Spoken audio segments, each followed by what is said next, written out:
ደግሞ ልንገርሽ ያን ቸኮሌት ከሷ የገዛሽው ነው ሱፐርማርኬት ቢሆን ምንም ሳትከራከሪ እንደውም ዋጋ ጨምረሽ ትከፍያለሽ።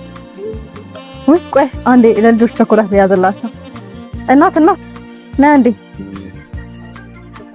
ቸኮሌት ስንት ነው? አንድ ፍሬ 20 ብር ናት።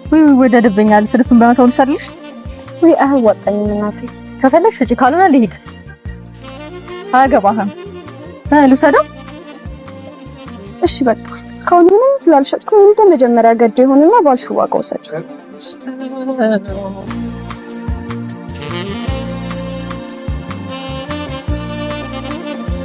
ቅድም ግን ልክ አላደረግሽ እና ልኩ ምንድን ነው ባክህ?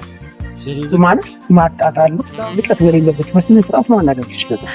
ደግሞ ልንገርሽ ያን ቸኮሌት ከሷ የገዛሽው ነው ሱፐርማርኬት ቢሆን ምንም ሳትከራከሪ እንደውም ዋጋ ጨምረሽ ትከፍያለሽ።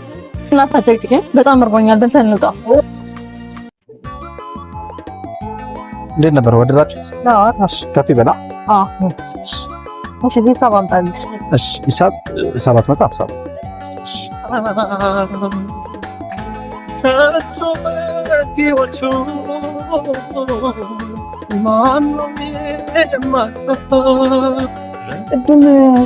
ልጅቷን ለሀያ ብር እንደዛ ተጨቃጨቀሻት። አሁን ካፌ ሲሆን 200 እና 300 ብር ታስቀምጫለሽ። ሁለት ተጨቃጨቀኝ። አሁን ወደ ስራ እንሄድ። እሺ ሂጂ። እኔ የሚገባው ቦታ ነው። እሺ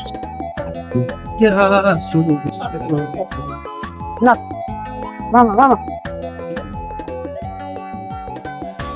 ቅድም ጓደኛዬ ለተናገረችሽ ነገር በጣም ይከብዳል። ያው በሌላ ነገር ተናዳ ስለሆነ ነው። ችግር የለም ያጋጥማል። ያው እዚህ ስራ ላይ ስትሆን የብዙ ሰዎችን ባህሪ ነው ማስተናገድ ያለብን። እኔ ለምጄዋለሁ። ችግር የለም። ያው ፀሐዩ በጣም የሚያቃጥለው እናም ደግሞ ያው ይቀርታም ደግሞ በጓደኞች ስለማይሆን የሆነች ነገር ይዤ ብቻ ነው። በጣም አመሰግናለሁ።